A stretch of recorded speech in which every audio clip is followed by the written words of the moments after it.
¿Aló? Buenas, ¿cómo están? ¿Me escuchan allá atrás? Bien, súper. ¿Cómo se llama el de el suéter rosado de Messi? ¿Ah? ¿Estamos bien, Cristian? ¿Me escuchas allá? Súper. Ok. Otro Messi, ¿ah? ¿De verdad? ¡Wow! ¿Cómo están? Hey, ¿qué pasó, Hernán?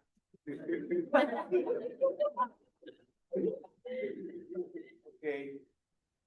Bueno, bienvenidos al curso de cirugía. Yo soy el doctor Néstor Vega Llull.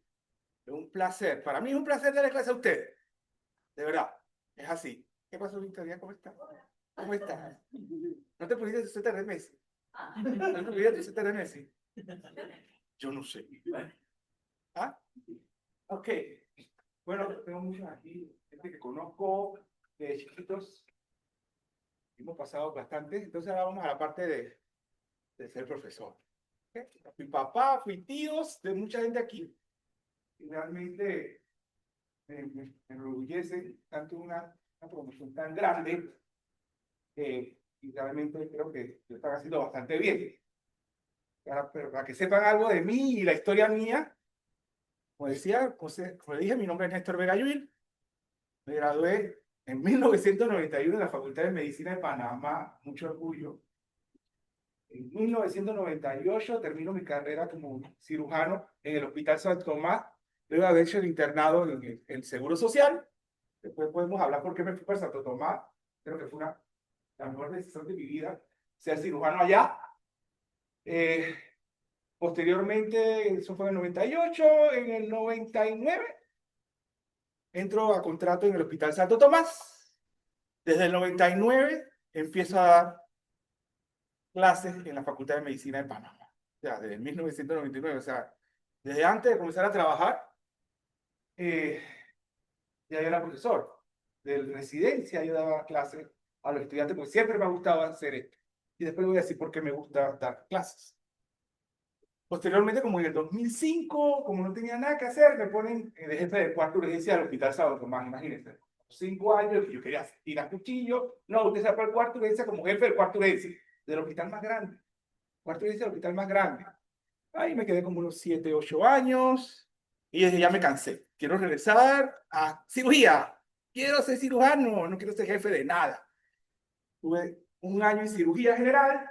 No, usted ahora se va a ser jefe de departamento de cirugía. O sea, de verdad, yo no quiero ser jefe de nada. No, y menos con los cirujanos. Y con los cirujanos generales, con los ortopedas, los neurocirujanos, imagínate. Y yo era chiquito, o sea, yo tenía que 10 años de esta carrera y me veían, pero yo era fuerte en esa parte y la parte administrativa siempre me ha gustado. Me quedé un rato ahí. Posteriormente ya yo dije, yo no, ya estoy cansado, yo quiero ser indio, ya, no quiero ser jefe de nada, ¿ok? Entonces, regresé a mi... Ah, no, pero como siempre, se creó el servicio de trauma. Wow, sí, nosotros vemos trauma como locos, pero se hizo un servicio de trauma y el Hospital Santo Tomás cambió. Y la cirugía general era parte de la unidad del servicio de trauma. Entonces ya se queda la doctora María Esther Dúa, en cirugía general y yo me fui como jefe, como jefe del servicio de trauma del Hospital San Tomás y fuimos los pioneros en la parte de trauma aquí en Panamá también, me encantó. Hasta cuando vino la doctora que le dije yo no quiero más esto, agarra tú con color y yo me voy tranquilamente para ser indio de nuevo. Posteriormente teníamos nada que hacer, estudiamos parte de, si tú vas a enseñarle a los estudiantes, no eres porque eres el mejor cirujano ni el mejor médico, así que tienes que hacer una maestría en docencia superior, la tengo, check. Si tú vas a ser jefe de todo el mundo, tú tienes que tener también una maestría en administración de hospitales, check, la tengo. Y me fui para una aseguradora como director médico. Entonces allá yo no lo entendía, no lo entendía a los financistas, no entendía a los estadísticos, a los actuarios. Entonces, bueno, hay que estudiar maestría en Business Administration. Entonces me dice MBA, porque no tengo nada que hacer. ¿No? Y me dice MBA. Y posteriormente ya me quedo tranquilo, pero la hemos pasado bastante bien estudiando. Y una razón poderosa para estar yo aquí desde 1990. Ahora soy el jefe del departamento de cirugía, siempre soy jefe del departamento de cirugía de la Universidad de Panamá. Wow, ya, aquí. Así que, y realmente me gusta mucho la docencia. A mí me gusta la docencia porque es la manera de que me transmiten energía. O sea, ustedes me dan energía a mí, las baterías se apagan, pero de verdad. Y ahora acabo de venir de la compañía, venía con, o sea, con ganas de matar a alguien, pero esto como que me da un relax. Me da un relax, venir a estar con ustedes, que me transmitan ese acompañamiento y también que te obligan a estudiar. Porque también esto es una competencia. Aquí esto es, ustedes lo ven ahora, somos amiguitos, pero después de la graduación, empieza el internado, que empieza la residencia, aquí todo vale lo que vale. Y después, como yo, que he tenido que concursar para todos lados, porque si van para el Santo Tomás, tienen que concursar como residente, tienen que concursar como funcionario, tienen que concursar como jefe, y hasta el director médico también tiene que concursar. ¿Okay? Así que es importante, y ustedes van a ver esa preponderancia de lo que nosotros estamos tratando de inyectarles a ustedes. Entonces, el día de hoy tenemos dos cosas muy importantes. Uno, las infecciones en cirugía. Y la infección en cirugía es una parte, es como el sello y la firma del médico. Y en tal caso, del cirujano. Porque nadie ve que le cortaste el páncreas, que sacaste el vaso, que le sacaste un ganglio. No, eso no lo ven. Todo el mundo dice, doctor, ¿y cuántos puntos me puso? ¿Y la herida qué pasó? Y el problema es que ustedes están agarrando, o sea, nosotros, los cirujanos, por eso soy cirujano y por eso que me encanta, yo fui internista, mis manos curan también. O sea, las cosas que yo hago con mis manos, tengo un paciente que viene por una hernia, el paciente está viendo que tiene una hernia. Entonces yo tengo que mantener a ese paciente sano. Si un paciente viene con un infarto, bueno, sí, le hago un cateterismo, le pongo un par de stent y se acabó, pero estaba enfermo. Acá yo estoy agarrando un paciente que realmente no debe tener problemas, entonces no debe haber infección en el sitio quirúrgico. Si yo hago una apendicitis aguda con la paroscopía, a mí no puedo tener un acceso intraabdominal, eso es imposible. O sea, está complicado y yo sé que se me va a complicar. Yo tengo que hacer todo lo posible en mi mente de hacer las cosas bien para que el paciente no sufra más. Eso es importante. Y más nosotros los cirujanos, porque somos los que metemos la mano. Los demás tú una vez dices, bueno, tómate un Gravol. Está como cana de vomitar. Tómate un Gravol. No te sirve. Ok, tómate una metoclopramida. No te sirve. Tómate esta y te vas llevando acá, pero acá tú no puedes hacer eso. ¿Sabes lo que es decirle a un paciente después de una apendicitis o una colectomía o un divertículo? Decirle que hay que operarlo de nuevo. Y sobre todo, imagínense un niño de 1 año, meses, que tienes que operarlo porque tuviste una complicación por una infección, o un anciano de 120 años que tienes que operarlo nuevamente porque el paciente tuvo una complicación por una infección quirúrgica. Entonces es importante que estén mente abierto. Vamos a ver qué es lo que nosotros hacemos y como ven, son cosas sumamente sencillas y rápidas de aprender. Después van a aprender a operar.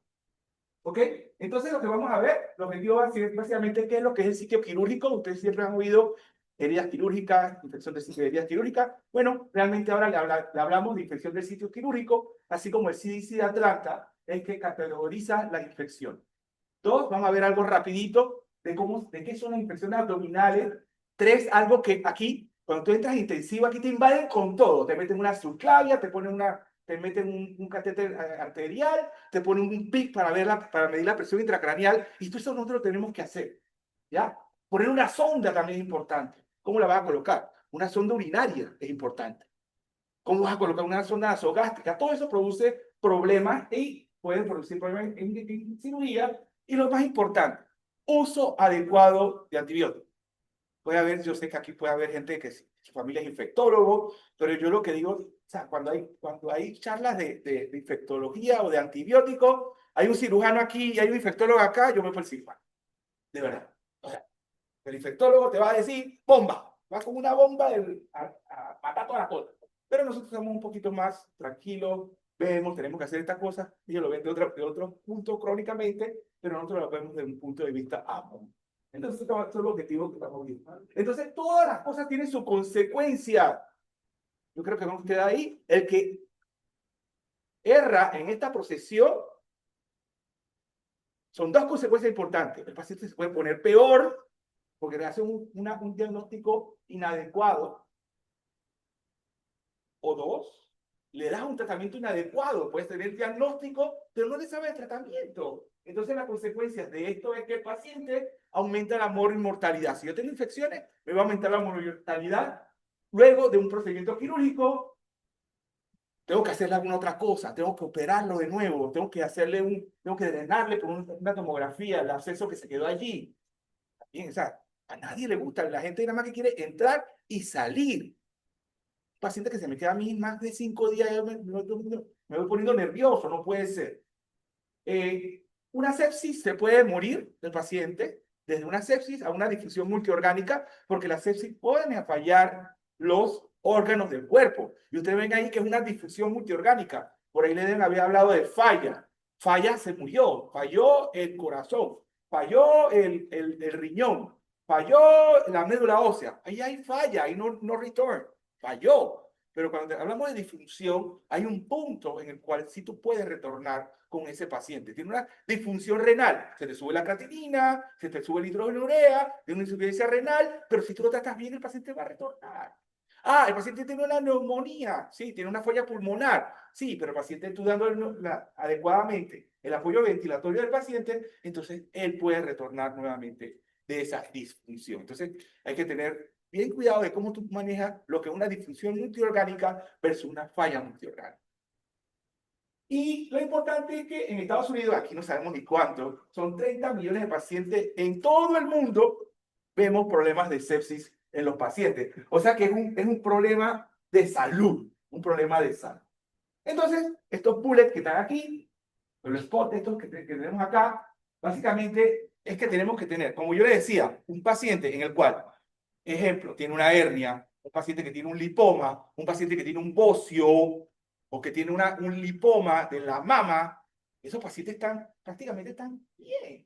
Entonces tú tienes que de alguna manera que haber como un equilibrio entre el sitio quirúrgico. Yo tengo que entrar por la piel.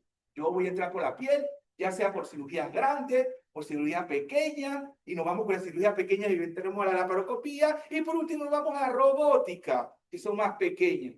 Pero siempre voy a atravesar la piel del paciente. ¿Ok? Debe haber la bacteria. El paciente, nadie está aséptico. Nadie está aséptico. Estamos cundidos de porquería. Por supuesto, ¿no? Tenemos estafilococo, tenemos piodermitis, tenemos un poco de pioderma, tenemos un pocotón de cosas en nuestra piel. Y yo tengo que atravesar por esa piel. Entonces yo tengo que estar claro que debe haber un equilibrio entre el sitio quirúrgico, la cantidad de bacterias que tenga en el sitio quirúrgico y por último, los mecanismos de defensa del huésped. Las tres cosas. ¿Por qué? Porque el paciente, a ver, ¿qué me puedes decir? ¿Qué cosas pueden tener en el paciente que haya problemas de deficiencia? Así en grandes cosas.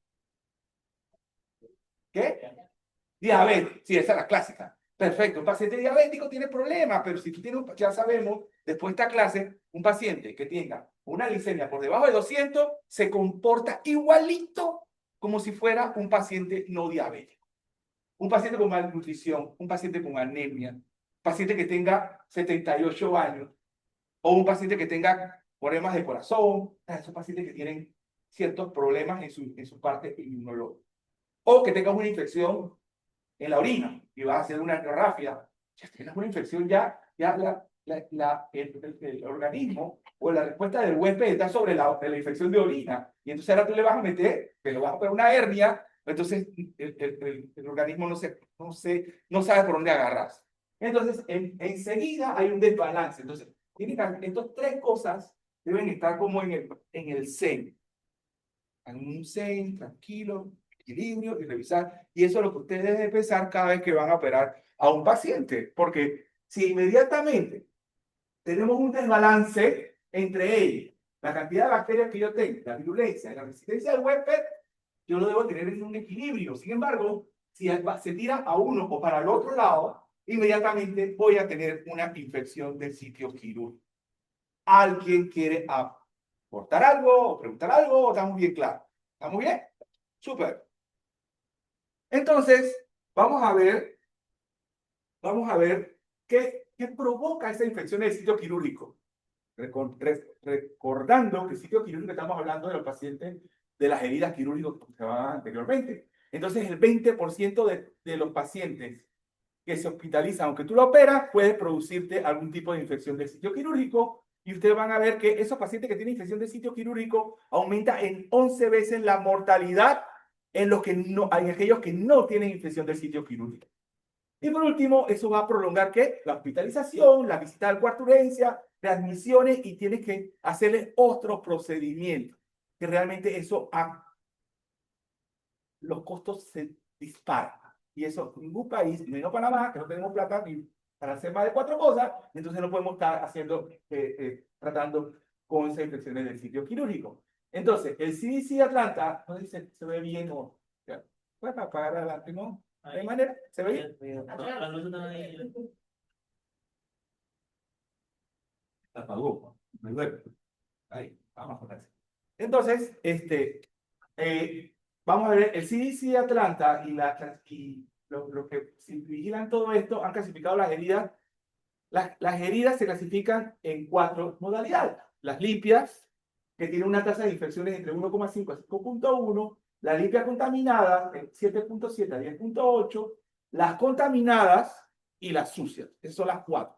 Limpia contaminada y contaminadas y sucias. Eso es fácil. Entonces, una herida limpia, una cirugía limpia, no hay problemas no es una herida traumática, no hay inflamación, hago una técnica depurada, me lavé las manos y hago todo lo que tengo que hacer, utilizo las pinzas como debería ser, utilizo el cauterio como debería utilizarlo, y además de eso, no penetro ni al tracto genitourinario, ni al tracto respiratorio, ni al cerebro tampoco, ni al corazón.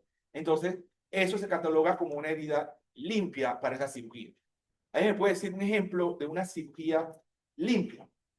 Limpia. Cirugía de mama. Sí, pero ahora ya tenemos que cirugía de mama puede ser cualquier cosa. Puede ser de un absceso de mama, o un cáncer de mama, o una adenomiosis de mama, un adenoma de mama. O sea, ya cambian las cosas. Entonces, ya usted en este caso sí me dicen, sí, una biopsia excisional o incisional de un nódulo de mama. Ya, para mí, eso es limpio. ¿Algún otro ejemplo? ¿Pero? Tiroidectomía. No entiendo la parte de la primera. Tiroidectomía. Sí, de las tiroides, sí, exactamente. No te doy. La tiroidectomía sí, se puede considerar que sí es una herida limpia. Así que eso nos sirve a nosotros para qué, para saber qué tan bien está el servicio de salud. Si el paciente tú ves que se te infectan ejemplo, de 10 biopsias excisionales de mama, entonces de las 10, 5 se te infectan, inmediatamente tiene que caerte ahí nosocomial a ver qué es lo que estás haciendo. Porque hay muchos factores que pueden estar incidiendo en eso. Entonces, ustedes tienen que conocer esa parte. Entonces, tenemos la limpia contaminada. La limpia contaminada, bueno, sí, hay un poquito de falla en la técnica. Yo digo que los residentes, los que están aprendiendo a operar, casi siempre son de limpia contaminada para arriba, sea lo que sea, porque no tienen la habilidad y de estar haciendo más de 4 cosas. Eso se aprende, eso son técnicas quirúrgicas. Entonces, ahí sí penetras al tracto gastrointestinal, penetras al tracto urinario, pero tú tienes control de la situación. Un ejemplo de esa herida, de una cirugía con una herida limpia contaminada. Apendicectomía. Entonces, tenemos la apendicectomía. Y también, acuérdate, le pones el sobrenombre. Una apendicectomía no complicada. Por una apendicitis no complicada. Después les voy a decir cuáles son las diferencias y cuando vean apéndice van a ver los diferentes tipos de apéndice. Exacto, puede ser abierta, puede ser laparoscópica, tú tienes el control. La colecistectomía laparoscópica también. O sea, tú tienes el control de lo que está allí. Le pones antibiótico profiláctico. Si tú ves que algo está sangrando o sale pus por algún lugar, tú succionas, pero tú tienes control del evento. Entonces, ese es entre 7,7 a 10. Tenemos entonces las contaminadas. Ya las contaminadas son traumáticas. Esas son las que hacen los estudiantes de medicina en adelante, porque la falla de la técnica es bien grande. Entonces, ya yo no tengo control de eso. Yo no tengo control de lo que pasó. Ejemplo. Hernán, ejemplo. Ahí tienes, un ejemplo de una contaminada. Cirugía del colon. Una cirugía de colon. Y bueno, te digo, ¿qué tipo de cirugía de colon? Un divertículo perforado. Un divertículo perforado tú no tienes control. Cuando el paciente llega es una chicha, mal, séptico, y el paciente tú dices, wow, pero ya el evento ya se perforó, el paciente está dentro, entonces es una herida contaminada. Entonces, en eso está entre 15.2 y un 16%. Y por último tenemos las infectadas, son las feas, y ahí ya hay pus. Donde haya pus, hay pus. Todos los abscesos de mama, abscesos intraabdominales, hay pus. Porque tú puedes decir, Ana me puede decir, bueno, sí, puedo tener una perforación de colon, ¿ok? O una perforación de una úlcera péptica, ya sea en duodeno o sea en estómago. Y entonces, pero la cogí rapidito y cuando esto nada más que veo contenido gástrico, ese sería contaminada. Pero si me pongo y empiezo a ver, o el paciente llega como 3 o 4 días, esa perforación ya se convierte en un absceso. Entonces ya pasaría a SUS, exactamente. Lo mismo lo que estamos hablando con una apendicitis complicada y no complicada. La apendicitis complicada, que son las gangrenadas o las flemonosas, o las perforadas o gangrenadas, esas ya entrarían como contaminadas. Sin embargo, las agudas, normalitas, no hay ningún problema. Pasa lo mismo con la colecistitis aguda versus una colecistitis aguda gangrenada o enfisematosa. Ya pasaría con terminada y demás. Y ahí están los porcentajes. ¿Alguna pregunta sobre eso? Algo que no haya quedado bien claro, eso es importante. Saber cómo se clasifican las heridas para conocer cómo es el porcentaje que podemos nosotros tener en nuestro servicio de cirugía.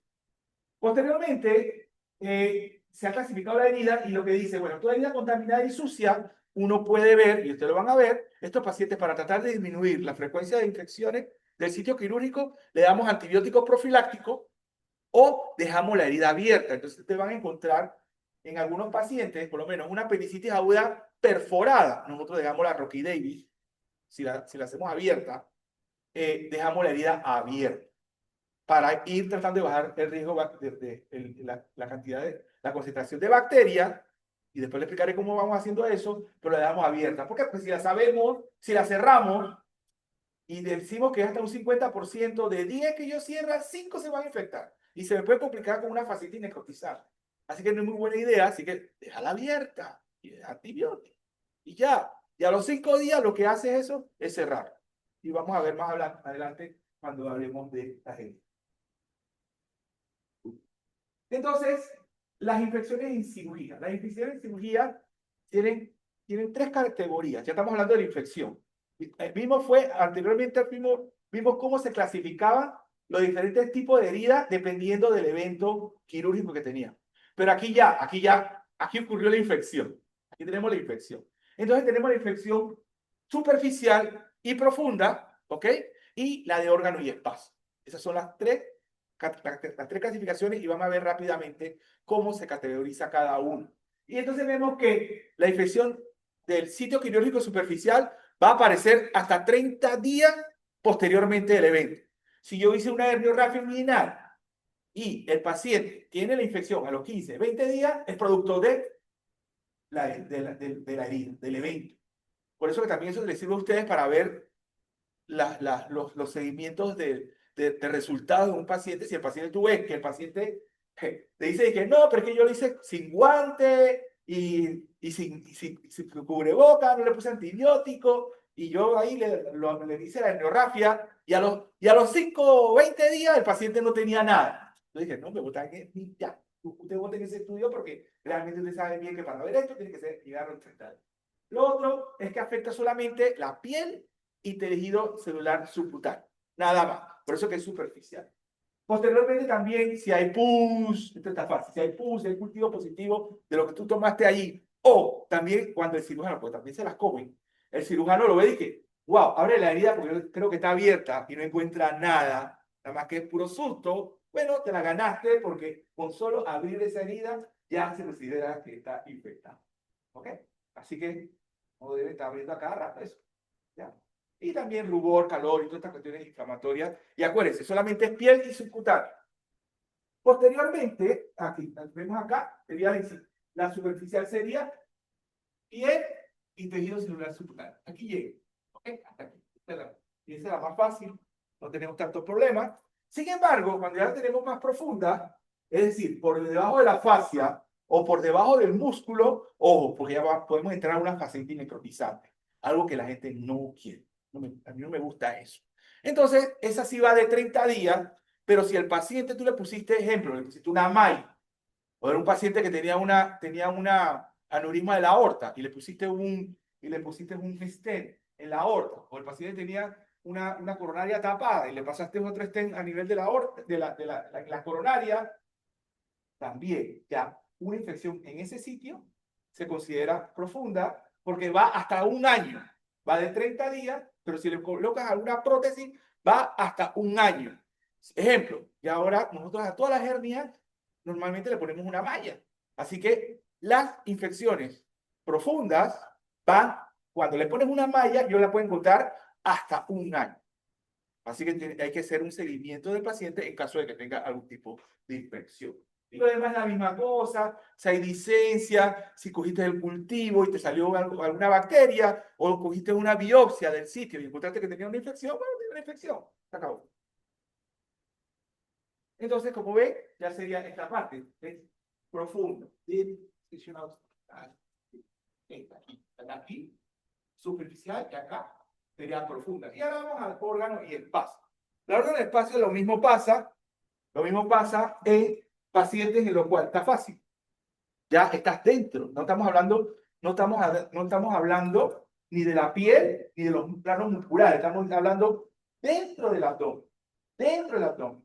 O dentro de la cavidad torácica. O sea, porque también tenemos cirugías de este tipo que podemos encontrar. Entonces, no tiene que ver con la herida, pero tienes un paciente en el cual, por ejemplo, tienes un paciente, ahora que antiguo del colon, tiene un paciente que lo entraste porque tenía una perforación de colon, tenía un absceso, ¿ok? Y entonces el absceso estaba casi siempre lo que se perfora, es el colon sigmoide, porque ahí es donde mayormente se producen los divertículos. Entonces, si entraste, hiciste la resección, hiciste una colostomía tipo ARMA, y como a los 5 o 6 días el paciente no está muy bien. Entonces tiene una colección, o sea, la infección era acá, el problema era acá, y el paciente tiene a nivel de ambas espacios subfrénicos, encuentra una colección, un absceso. ¿Ok? Entonces ya tú dices, bueno, esto es una lesión de órgano espacio porque está completamente alejada, no está la piel, está la herida, digo, el problema es de la acá y porque la tiene acá. Lo mismo también si tiene una neumonía también. Así que eso se llama órgano o espacio. Son cirugías que ocurren después y la misma cosa, o sea, coges un cultivo, le haces una tomografía, si son 30 días, si no pusiste nada, si le pusiste algún tipo de prótesis, también te tienes que ir hasta los 30 años. Y entonces sería hasta aquí. O sea, sería órgano espacio. Estamos adentro. Estamos en el espacio, estamos en el órgano. Yo dije, wow, pero ¿qué fue lo que pasó? Bueno, cuando hablemos de abscesos, yo le voy a decir qué es lo que estaba pasando con ese paciente. ¿Ok? ¿Alguien tiene alguna duda? Ya vimos tres cosas importantes en esto. Primero, ¿por qué se produce? Las infecciones, porque hay un desbalance entre el huésped, entre el sitio quirúrgico y las bacterias que tenemos allí. Entonces, ya ustedes se van metiendo en su mente, bueno, tenemos que ahora ver qué estrategias, porque esto es como la guerra, qué estrategia vamos a utilizar para evitar eso. Dos, vimos cómo se categorizan cada una de las heridas, te hacen los porcentajes. Y tres, cómo voy a atacar, ya cuando llegó la infección, cómo atacar la infección superficial, cómo atacar la infección profunda y cómo atacar la infección de órganos y espacios. ¿Ok? Entonces, la siguiente parte son las estrategias. Las estrategias que nosotros vamos a utilizar para contener que no ocurran las infecciones del sitio. Entonces, ¿cuál es la única en la cual es un grado A de evidencia científica que ustedes conocen. Lavado de mar. Lavado de mar. Por eso es que dimos microbiología. Lavado de mar. El lavado de mano es lo más importante. Uno te lava bien la mano, te gana. ¿Y cuántos minutos tú te demoras, doctor? ¿Su nombre? Diego. Diego, cuéntame. 5 minutos. 5 minutos. ¿Con qué? ¿Con qué? Con clorexidina. 5 minutos, sí. ¿Ahí tiene otro? ¿Cuánto se debe lavar la mano? 25 minutos. Wow. ¿Arriba? Solamente para revisar el paciente por ser tiempo. No, estamos hablando de cirugía. Estamos en cirugía. Vamos en cirugía. Wake up. ¿No es tu nombre? Pierina. Bueno, Pierina. ¿Dime? Sí. No, tu nombre. Pierina. Pierina, sí. Pierina no, estamos en cirugía. No estamos atendiendo al paciente, estamos operando al paciente. Entonces, cuando tú vas a lavarte las manos, ¿cuánto tiempo? 5 minutos con hidroclorexidina. Ok, ¿qué materiales ustedes conocen que han utilizado ustedes en su largo trayecto en la medicina? ¿Con qué se han lavado las manos? ¿Ah? ¿Con clorexidina? ¿Qué más? Con agua. Con agua. Dale. ¿Qué más? ¿Con qué se lava la mano? Con alcohol. Exacto. Alcohol. ¿Qué más? Ay, Victoria, está bien, está caliente. Alcohol. Hay que adelantar. Entonces, ¿con qué más? ¿Cómo? ¿Tu nombre? Así. ¿Con qué? Con yodo. Dice, yodo. Así los cirujanos hablamos así fuerte. Yodo. Clorexidina. Con alcohol. Con agua. Es así. Y yodo también. ¿Ok? Sí, estamos bien. Sí, todo eso lo utilizamos. Y lo vemos en la diapositiva esta, con alcohol. El alcohol lo que hace es denaturalizar las proteínas, las membranas celulares de la bacteria, porque no es muy buena idea. ¿Por qué? Porque nosotros damos con cauterium y vainas, y entonces los pacientes se pueden quemar. Entonces, como que no utilizamos el alcohol. Al menos que el paciente tenga alergia a todas las cosas. ¿Ok? Entonces utilizamos alcohol. Que sea alérgico a la clorexidina, que sea alérgico al yodo, que sea alérgico al clozan o al PCMX, uno más o menos, aquí no hay eso aquí para, porque tenemos diarrea. Entonces sí usamos alcohol. ¿Ok? Pero no usamos de por sí. Y también el alcohol también es muy corrosivo, porque la piel le pega bien a la piel, pero se te va a meter al período subcutáneo.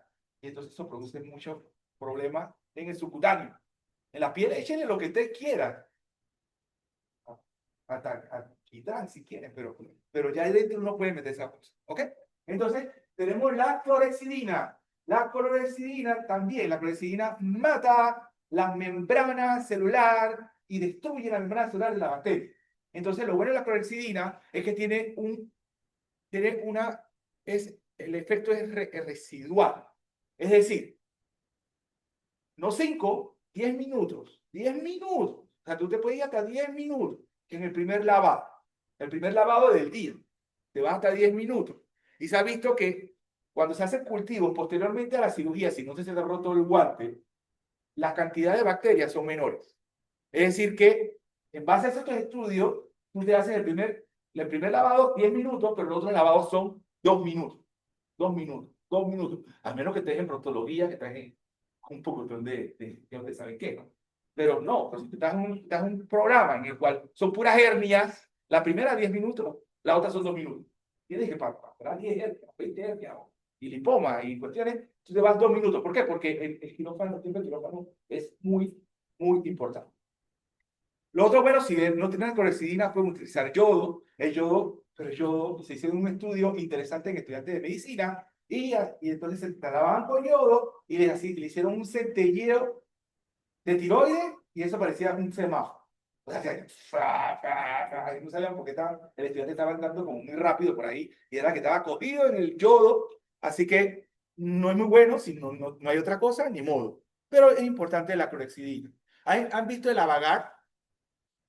Ese alcohol etílico con clorexidina es bueno también, y eso nosotros lo utilizamos es cuando queremos son lavados en seco. Son lavados en seco, o sea, con eso yo me lavo y yo no tengo que pasarme agua, ni tampoco tengo que ponerme la toalla. Ese es avagar. Eso lo usamos nosotros los cirujanos cuando vamos entrando, en trauma, ya está. ¿Ya? Lo que sí se dice es que primero siempre hay que lavarse, primer lavado con eso, hay que lavarse con el flujo. ¿Alguna pregunta? Dígamelo. ¿Quién? Lo veo. Dígame, doctor. De la base. La mezcla de calcina con alcohol y así mismo el guante simple. Ajá, exacto. Así mismo, ya, porque lo que tú, ese con el avalar, sí, porque está completamente seco. Está seco, está seco, está seco. Todo la película, y tú sientes como si estuvieras pegajoso. No tienes que pasar agua ni nada. No tienes que pasar agua ni nada. Y eso cuando estamos en el tapero. Y es muy bueno. Es uno de los mejores y no tienes que estar a cada rato lavándote con agua, lavándote con agua, lavándote con agua, lavándote con agua. Es un lavado en seco. Nada más que es el avagar, te lo vas pasando, lo vas pasando, lo vas pasando. Eso se lo vamos a enseñar cuando estén rotando. Buena pregunta. Entonces, la otra cosa importante, ya vimos que es el lavado de manos y lo otro es los antibióticos profilácticos. O sea, hay que utilizar los antibióticos. ¿Para qué damos antibióticos profilácticos? ¿Para qué? ¿Por qué? ¿Para qué? Cuéntame. Para reducir el riesgo de complicaciones, ¿Por qué? porque el sitio, pues, hay ¿En contaminación. el sitio que? En el salón va a haber contaminación. ¿En el salón o en el sitio quirúrgico? En el sitio quirúrgico. Ok, en el sitio quirúrgico yo tengo problemas. Entonces yo tengo que dar antibióticos para que en el momento que yo haga la incisión, entonces yo tenga una concentración alta del antibiótico allí. Por eso se da unos 15 minutos antes, o se le da unos par de tiempo antes de comenzar la cirugía. ¿Ok? Y se va a depender también de qué es lo que estés operando. Una cirugía de mama no es lo mismo que una tiroide, o una hernia, o una colectomía por un divertículo o un cáncer de colon. Cambia, porque tienen que saber también la bacteriología de qué es lo que tenemos en el moco. Pero es para proteger la herida. No, allá adentro puede pasar otra cosa, puede haber una infección de órgano en el espacio y va a ocurrir, pero yo no le doy para eso. Es para proteger la herida donde yo voy a entrar. ¿Ok? Entonces son los profilácticos. Entonces, profiláctico es una dosis antes, y bueno, y a los que están un poquito que no están dudando, le puedes dar una o dos dosis y se acabó. No debes de darle más. Ese es profilaxis. Taxativamente. Yo nada más que uso una y se me acabó. Yo no le pongo más nada a nadie. Sí, soy bien duro en eso. Hay otros cirujanos que, ay, pobrecito, lo veo un poquito raro, el apéndice, que no sé qué, vamos a darle 2 dosis más. Pero ya.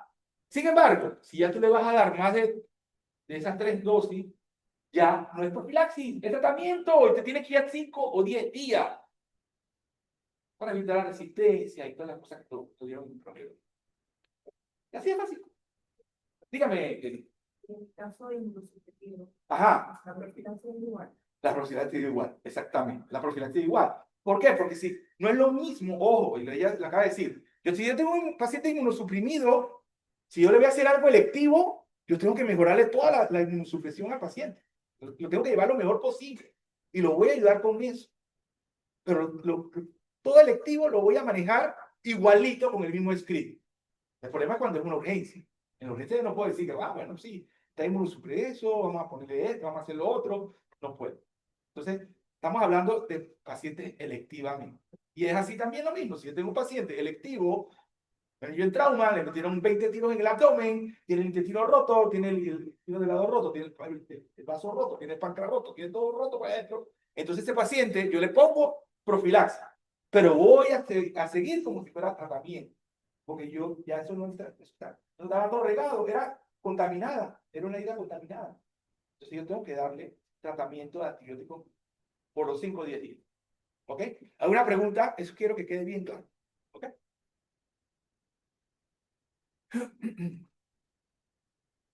Entonces, esto es lo que vemos, que siempre hay que darle antibióticos al paciente. Dijiste muy bien lo de los inmunosuprimidos, perdón. Esos pacientes hay que darle también antibióticos porque tú no sabes, tú no lo puedes llevar tan bien.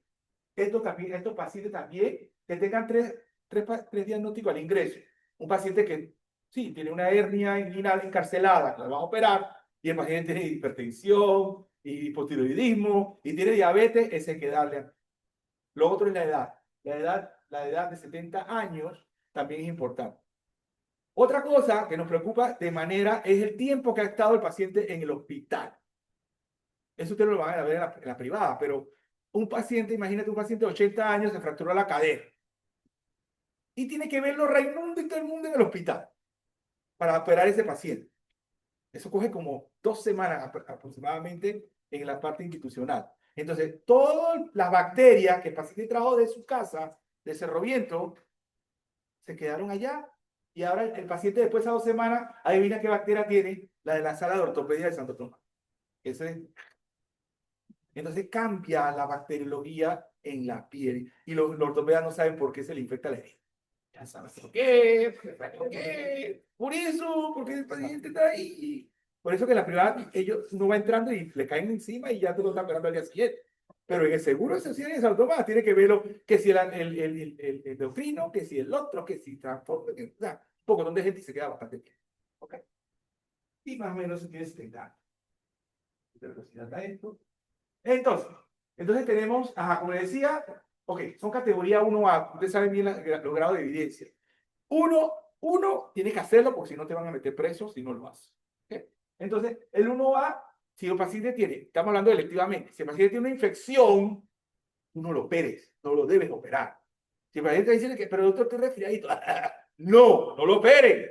Ese paciente aumenta el riesgo de infección. No, pero doctor, me va a operar de la mama, me va a hacer una mastectomía, pero me arde al orinar. Estás infectado. Tengo tenesmo para orinar. Estás infectado, fregado. Señora, no la puedo operar. No la opere. ¿Ok? Eso. Lo otro es afectado quirúrgico. Ay, Dios, enredo. ¿Por qué? Porque aquí en Panamá, anteriormente las enfermeras tenían como una tabla para el afectado quirúrgico. Pues checa, la mujer le iba a hacer una fanestis. Toda, completamente, todo, adelante y atrás, la rasuraba. De verdad. O si vas a hacer una lumbotomía, el hombre desde aquí hasta acá abajo, lo se rasuraba. O si tenían una hernia, le sacaban todo la cuestión allí. Entonces, ustedes han visto, aquí todos se han rasurado en un momento dado. Al minuto hay unas pelotitas blancas. Eso no es que te están poniendo blanco, sino que se tapilocó. Enseguida, si tú rasuras día anterior o el mismo día o cuando te dé la gana, vas a tener problemas de estafilococo. Vas a tener estafilococo. Y más si utilizas esta rasuradora o utilizas también algunas veces también rasuran hasta con los bisturí. Eso yo no estoy de acuerdo. Yo lo que hago, voy a entrar por ahí. Bueno, lo depilo un poquito. Pueden utilizar rasuradoras eléctricas, que es lo que se debe utilizar para eso. Pero no de que prestó barba, ni esa ni Remington Steel, no. Así que, y si no tienes que rasurarlo, no lo rasures. Esto es una loquera de las enfermeras. Entonces, tenemos la 1B que te dije, ¿te acuerdas? ¿Te acuerdas que es un paciente diabético que tenga una glicemia en 200, tú no tienes que tener ningún problema. Tú no tienes que tener ningún problema. No se puede fumar. No se puede fumar. 30 días de la cirugía y 30 días después de la cirugía. O si no, no te opero. Porque los pacientes que fuman tienen problemas de infección. ¿Ya? Así que son 30 días antes y 30 días después. La siguiente. Esto se lo hemos aprendido de los testigos de Jehová. Si es electivo, no, que vamos a hacer la esterectomía a la paciente, pero tiene 8 hemoglobina. No la transfundas, porque las transfusiones producen, pedrina, producen un inmunosuprimido. Producen inmunosupresión. Cuando tú transfundes a alguien, produce inmunosupresión. Entonces viene la infección interna. Pasa. Le dice, hoy qué, está bien. El día anterior, lávate con lo que tú quieras, pero lávate el año. Con jabón y al día siguiente jabón. Muchas veces le dan Ibiscruz a los pacientes. Es una buena idea utilizar eso. Utilizar eso con Ibiscruz para que se lave bien el paciente. Lo otro es que hay ciertas especialidades también, sobre todo los ginecólogos y los ortopedas, ellos lavan, y para acá. Eso es lo primero que aprenden ustedes a hacer. Como interno y como estudiante. Para allá, para acá, y lava, y le pones Ibiscruz, le pones yodo, lo que era. Ok, eso a mí no me importa. No me importa si lo hacen o no lo hacen. Lo que a mí me llega y me retuerce es que cuando agarran el Ibiscruz, te lo ponen en el platón La enfermera que tú no la has llamado para que se meta en esta vaina y tú tiras el Ibiclub así mismo de la botella, la pones en el platón, porque lo vas a poner con las gasas, porque lo vas a limpiar el sitio quirúrgico. No le echen agua. No le echen agua. La clorexidina no trabaja por saponificación. El Protex sí, el Dove sí, el jabón de Castilla es por saponificación, porque se forman las burbujas. Así es como trabajan los jabones. Pero la clorexidina mata, es una asesina de bacterias. Entonces, si tú agarras agua, le pones el Ibicru para que te haga el jabón, la parte jabonosa. Adivinen qué pasa. Diluiste la cuestión, eso no es un laboratorio. No, y hay más inteligente. Agarran el Ibicru y le echan alcohol. ¿Sí que verdad? O sea, el Ibicru se hizo en un laboratorio. O sea, porque me están mandando de más cosas. Ah, no, pero es que quiero ver la burbuja. Sí, agarran la burbuja y le pueden hacer. Ah, no hagan eso. Y hay que enseñarle porque siempre le dice, ¿quién te mandó? Yo, mira, sacas eso y me traes otro. O sea, ya, por lo menos ya sabes, cuando yo estoy, no me puede hacer eso porque me voy a embrutecer. Y lo que tú puedes hacer, bueno, sí, tú puedes lavar y posteriormente uno pinta, ¿se acuerdan? Pintamos casi con yodo, si el paciente no tiene problemas de, de alergia. Aquí en Panamá todo el mundo es alérgico al yodo, pues todo el mundo tiene problemas con los camarones. Entonces, ellos ahí que pueden utilizar alcohol para pintar, ¿ok? O también el cloraprep, que es una clorexidina especial para poder pintar. Y queda como, lo bueno de la cloraprep, que es clorexidina, que es como pegajosa. Entonces te hace como te queda toda la piel como si fuera una lámina, ¿ya? Una lámina. Y entonces uno puede operar sobre esa lámina y te protege bastante la herida. ¿Alguna pregunta? Ok, y entonces, bueno, ya luego que tienes la infección, bueno, ya hicieron todo lo que tienes. No fume, lava, usa clorexidina, lavate las manos como debe ser. Entonces, si tienes ya la infección, entonces hay que identificar el patógeno. ¿Cómo lo vas a hacer? Cogiendo un cultivo. Cogiendo un cultivo, todo, control de la herida de infección. Si tienes un pocotón de pus ahí, abre esa herida y lava la herida, irriga la herida. ¿Y la vas a irrigar con qué? Con agua. No irriguen con clorexidina, no irriguen con yodo, no irriguen con nada de esa cosa. Eso no es para eso. No es para eso. Usted nada más que tiene que bajar la cantidad de 10 a las 5 colonias por milímetro cúbico de tejido. Para que el huésped, para que la respuesta del huésped sea adecuada. Iniciar inmediatamente antibióticos. No, pero es que mira, no. Los internistas que les gusta hacer ciencia, no, pero es que necesitamos el hemocultivo, necesitamos el cultivo de la herida, que si pasa el mar. No, no, no. Tienes que comenzar a darle un antibiótico inmediatamente. Empíricamente. Yo no puedo esperar. Yo no puedo esperar 3 días para que me den el cultivo. O que el interno o el residente vaya a hacer el GRAM, porque en el Santo Tomás, el residente de medicina interna coge el cultivo y se va a hacer GRAM. Te van a hacer y se me venden de microscopio y te dice que, bueno, un gran negativo, gran positivo, no sé qué. No, sí, esa pifia esa. Inmediatamente después, exacto, le ingresan antibiótico empírico, esta escalada, sí, se comienza con antibióticos de amplio espectro, no va a entrar con una bomba, o sea, y tienes que tener siempre un tercer chance, pero si tú le metes un chancletazo a eso, se te quedaste sin chancleta. Así que uno comienza con algo suave, ves que no te sirve, y si te sirve, tú vas poco a poco ya, se lo quitaste. 5 días. Ya, porque tú de 10 días, ya, se acabó. Por eso hay que ser y la gente no entiende eso. ¿Ok? Y cuidado de la herida local. ¿Ok? Cuidado de la herida local, si la dejaste abierta, ponerle una gasa húmeda, siempre mantener la gasa húmeda. Hay parches de hidrocoloides que también te sirven para mejorar el manejo de la cuidado de la herida. Y créanme, es un dolor de cabeza, sobre todo para los cirujanos. Abrir una herida es horrible. ¿Okay? Y entonces aquí vemos todo lo que, aquí sería cómo están los spots y todo lo relacionado. Y mira, hasta los anestesiólogos. ¿Cómo usted piensa que el anestesiólogo contribuye a la infección del sitio quirúrgico? Que digan, no tiene. ¿Cómo contribuyen los antibióticos? Ajá, los infectólogos, digo, los anestesiólogos, ¿cómo contribuyen a que me pueda tener problemas de infección del sitio quirúrgico? Ah, a ver, ¿qué tal si le digo que me lo tenga hipotenso? Si me lo tienes hipotenso, no me está llegando una buena circulación. Si no me está llegando la circulación, no tengo interleuquina, no tengo factor de necrosis tumoral, no tengo linfocitos, no tengo neutrófilo. El antibiótico no le llega, no me está llegando el antibiótico que lo estoy poniendo. Entonces, si el anestesiólogo no está muy avesado, porque todos los medicamentos de los anestesiólogos te hacen un flow, o sea, te bajan la presión. Entonces, él tiene que mantener la presión. ¿Qué más? Entonces, fácil. Otro, la hipotermia. Paciente hipotérmico está coagulopático. Un paciente coagulopático me quedan hematomas, me quedan sangre. Y adivinen, la sangre es buena para agarrar bacterias. ¿Ya? Entonces, ya saben, si lo está jugando sudoku, tú le dices, hey, por favor, mira la presión, mira cómo está de frío el paciente.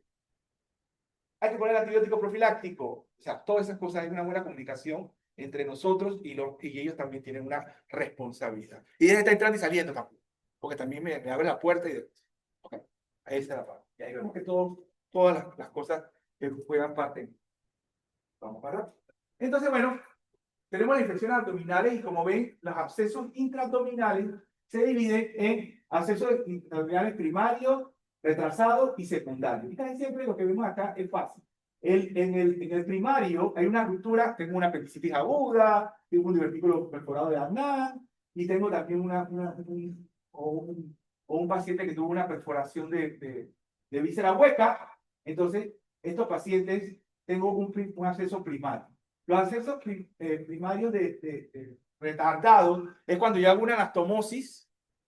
Ejemplo, hice una anastomosis de colon a ilion colon, o colon con colon, o anastomosis a la cabeza del páncreas. O sea, todas estas cosas, y posteriormente hay un leak de la anastomosis, entonces puede producirme un absceso inmediatamente de eso. Y el secundario es que el paciente casi siempre son por problemas de inmunidad del paciente. Eso lo llamamos, también eso también tiene que ver mucho con la peritonitis primaria, secundaria y terciaria. Busquen. Estamos hablando de absceso. Entonces, el paciente está estéril y por A o B motivo se produce un absceso y la mayoría de los abscesos son porque son bacterias, no son bacterias, sino que son hongos. Porque el paciente tiene un problema de inmunidad de piedrilla. ¿Ya? Y entonces vienen los hongos. ¡Pum! El problema es que los hongos no son como las bacterias. Yo puedo agarrar la bacteria. Yo sé que en 3 días agarro el gram y tengo el gram y tengo enseguida. Pero los hongos no. Los hongos tengo que esperar mucho tiempo. Entonces tiene que tener mucho olfato para poder iniciar algo de antimicótico pensando un único para darle a esos pacientes. O sea que es más difícil. Para eso se juega la plata los intensivistas. Entonces tenemos aquí. Entonces acá lo que tenemos, bueno, tenemos un absceso. Tengo una tomografía. Entonces aquí tenemos el absceso, ¿ya? Entonces tenemos el absceso aquí, y aquí está el páncreas, riñón, hígado. Entonces agarramos a mi amigo Baltasar Izaza, le pasamos la consulta y le decimos, Balti, tengo un paciente con un absceso pancreático, resuélveme esto. Eso mejor que ha pasado aquí es que lo radiointervencionista allá nace. Ya, y lo bueno. Entonces viene Balti y le dice que chuta esto, sí, eso es, y sí, tiene un Baltasar, porque son los Baltasar. No sé si eso le pusieron el nombre en honor de los Baltasar. Entonces, hay Baltasar grado A, B, C, D, ¿va? Y entonces, ¡pum! Ahí teníamos eso, un paciente con una pancreatitis, y posteriormente vino Balti, ¡pum! Le puso, lo drenó, desapareció y le dejó un drenaje. Y ya. Listo, acabó. Y entonces, posteriormente, le quita el drenaje, y tú a través de ese drenaje tú puedes hacer. Sí, tú puedes ver también, tú puedes meterle medio de contraste y ver cómo va el absceso va disminuyendo de tamaño y demás, ¿ok? O si no está drenando y se le quita. Y entonces, queda así, y ya, y después no hay que operar. Voilà, no hay que operar. Tranquilo. Antes en los tiempos que no te daban los radiointervencionistas, le entraba y esa vaina, le ponías tubo por todos lados y salía corriendo. Y tenías que meterlo cada 2, 3, 4 días, meterlo de nuevo para lavar. Mete que lava. Pero ya no, gracias a Dios, y lo soluciono. ¿Ok? Entonces, como les decía, básicamente, un paciente que tú tienes, o sea, tú operaste a un paciente, le hiciste una cirugía fuerte, Y tú ves que el paciente a las 48 horas está ahí que, potente, está todo volando, el tipo está mal, boqueando, le estás poniendo líquido como loco y el tipo no está orinando, se te fue, pero, dio alto, un absceso, piénsalo. Hay que pensar, no hay que darle, tienes que correr. Entonces, inmediatamente lo que son las guías de manejo de sepsis, eso es lo que usted tiene que hacer en un paciente en una sepsis, son como lo que usted tiene que hacer lo primero. Empiezan con 30 cc de cristaloide, le meten lactato a chorro, pásale eso a 4 horas, 6 horas, empiezan a darle, a reanimarlo, el tipo está taquicárdico, está con una fiebre que lo está llevando madre, no está orinando, mantener la presión en 65, la media entre 65 y 60, medir el lactato, que el lactato no esté en menos de 1, porque el paciente en un lactato está en anaerobiosis, nosotros somos aeróbicos, no somos anaeróbicos. Entonces, si estamos a lactato, el ciclo de Krebs no entra. El paciente, en vez de entrar a piruvato, se va, la glucosa se fosfato hace que la glucosa se vaya hacia el lactato. Yo no quiero eso. Yo quiero que vaya a entrar al piruvato para que el piruvato entre al ciclo de Krebs. Y ahí, por eso ya vieron por qué dimos bioquímica, ¿no? Entonces, y por eso que en aerobiosis producimos más ATPs que en anaerobiosis. Entonces, el lactato debe estar mejor. Tienes que transfundirlo. Si el paciente tiene menos de 7 gramos, transfunde el paciente. Y si tú le has metido líquido como lo que el paciente no mejora, vasopresores le ponen su noradrenalina, comienza con noradrenalina, hay uno miedoso que empieza con dopa, no, tú le metes, es la noradrenalina la primera elección. Si no hay noradrenalina, le pones adrenalina, y si hay dopamina, bueno, ponle dopamina. Pero son pacientes que están severamente enfermos y le comienzan con más o menos 2 microgramos por kilo minuto y se los pasas ahí, ¡puf! A balazos, rapidito, para que tengan más o menos una concentración es de 1 en 2000 de noradrenalina. Y rápidamente llama a los radiodireccionistas, rápidamente, o se puede hacer un drenaje percutáneo, ¿ok? O tienes que hacerle algo quirúrgico. ¿Cuándo yo voy a hacer algo quirúrgico? Cuando tengo múltiple de acceso. O tengo, o sea, porque no va a estar puyando por todos lados. Si yo tengo un poco de acceso, ese paciente mejor yo lo abro y se acabó. Pero si un paciente que tiene un absceso bien localizado y demás, ya yo puedo entrar y tengo que abrirlo y lo dreno. Y también reviso qué fue lo que pasó. ¿Qué es lo que pasó? ¿Por qué? Porque los abscesos, no es que dan que tú la pus se ve allí. No, el ser humano, el cuerpo humano es muy inteligente. Entonces, el peritoneo, el epiplón, el ovario, o sea, los intestinos, ellos tienen el foco infeccioso y ellos envuelven y encapsulan el foco infeccioso. Se encapsula, por eso son abscesos encapsulados. Entonces, ese pH que es ácido, no permite, el pH ácido no permite que entre la defensa del huésped y mucho menos que penetre el antibiótico. Nadie se cura con un absceso con antibiótico. No se cura. Hay que entrarle. O entra el radiólogo intervencionista o entramos nosotros porque el paciente o no tengo radiólogo intervencionista o tengo varios sitios para hacerle pasar. ¿Okay? Entonces hay que drenarlo rápidamente. ¿A qué hora? A cualquier hora. Pues a las 3 de la mañana, a 2 de la mañana, a la hora que sea. Lo mejoras y lo metes. Y hay que entrar. No vas a esperar que mañana, con calma, cuando me pare. No, no, no. Déjense esa cosa. Rápidamente, atendemos los catéteres venosos centrales, catéteres arteriales, sondas urinarias importantes, la neumonía asociada al ventilador, todo el mundo, no, pero es que el paciente que tú operaste la peritonitis, el paciente tiene, el problema es porque era el ventilador que estaba sucio. No, es la peritonitis. Ya automáticamente nosotros sabemos que hay algo en el abdomen, así hagan una tomografía y siempre vas a encontrar un absceso que es el que está produciendo todo el resto de cosas en el cuerpo. Lo otro, como le decía, hay que usar bien los antibióticos. El uso indiscriminado no puede ser, no lo deben hacer. Casi siempre se van a ver uso de antibióticos de alta potencia que empieza con una bomba. Casi vas a tener problemas con carbapenem. Digo, se ve cuando usas carbapenem y vancomicina. ¿Para qué usas una vancomicina? La vancomicina no tiene indicación. ¿Ya? Drena lo que tienes que drenarle y ponle un antibiótico normalito. Eso déjalo para otras cosas. ¿Ok? No utilización de pruebas adecuadas, los cultivos. Como yo voy a tener visibilidad de lo que no sé. O sea, no todos los cuerpos humanos son la misma cosa, son diferentes. Entonces te van a ver, innecesario, uso o no uso. Subóptima, ¿Le pongo 2 días de antibiótico o le pongo 3 días de antibiótico? O uso una bomba o uso una primera línea. ¿Lo dejo 40 días con antibiótico o lo dejo por 7 o 10 días? Eso sería la subóptica. Y la utilización inapropiada también es que no estás utilizando el antibiótico que debería estar utilizando. Y eso tiene que tener conocimiento de qué? De la bacteriología de dónde estabas o lo que hiciste. Es la manera importante de usar antibióticos. Y aquí le traje algo rapidito para terminar. Bueno, por cada una de las áreas, los antibióticos que más se utilizan, ¿ok? Y los recomendados. Miren que están en X, recomendados, tetrasolina, antibióticos normalitos. Acá todo el mundo quiere comenzar con el también, PANS. Y entonces, eso es importante, sí, también el tiempo, conocer el tiempo de la vida media. Porque como dijimos que tenemos que tener, el antibiótico tiene que estar en alta concentración en la herida. Entonces, si él baja la vida media a 2 horas o 3 horas y tú te estás pasando, es raro que ya nosotros operemos, ni en trauma lo hacemos, operemos más de 3, 4 horas. Pero si ya operaste 2 horas y tú sabes que la vida media en ese tiempo, el antibiótico ya está bajando, entonces le dices, póngale otra dosis. Porque ya no tienes el antibiótico protegido. O sea, es raro ya que una cirugía dure 6 horas.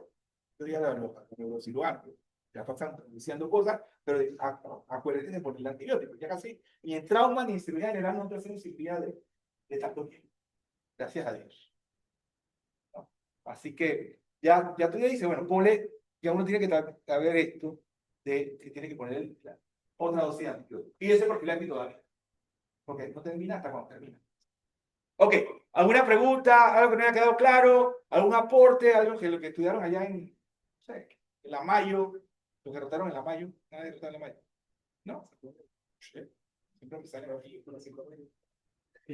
Diga, doctor, ¿cuál es su nombre? Una pregunta, ¿cuál sería ¿Su nombre, doctor? Eric, Eric, ¿cuál cuéntame. sería el papel Ajá. de los lactantes de panza aguda en la identificación de infección de sitio quirúrgico o en el manejo junto con los antibióticos?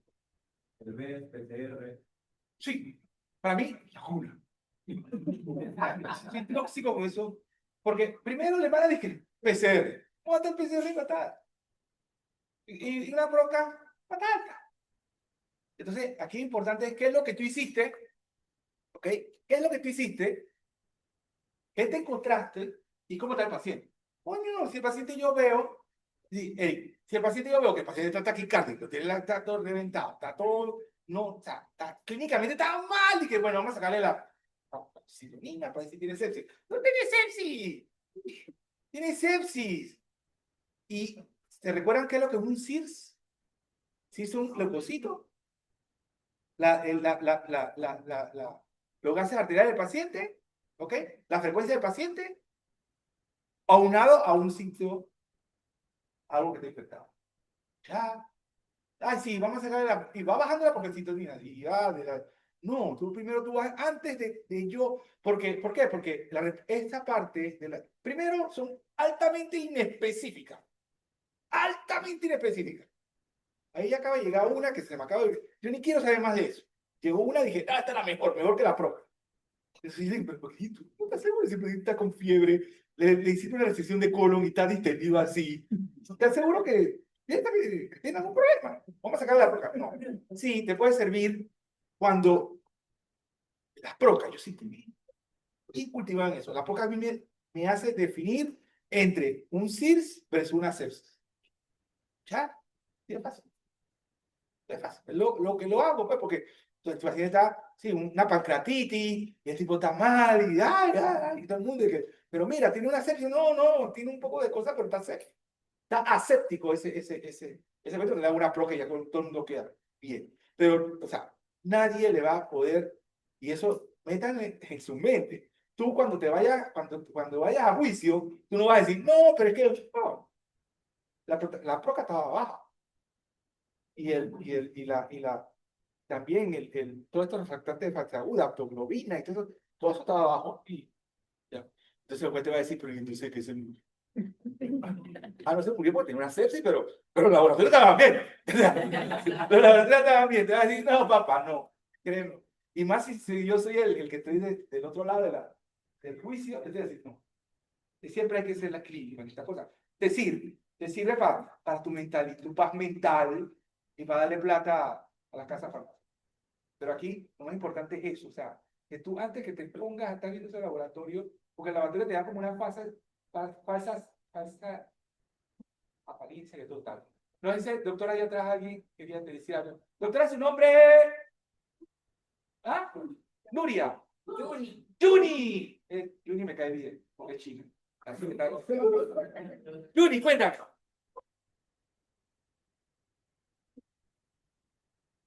Espérate, Juni, no te escucho. ¿No puede, Johnny? No, ya va para allá. Hacemos ejercicio tratado. A ver, Juni, ¿no entiendo? La última diapositiva. ¿La anterior?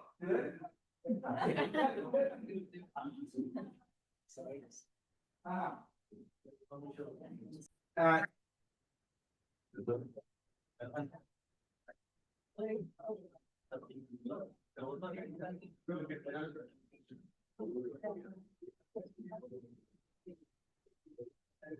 Vamos a ver.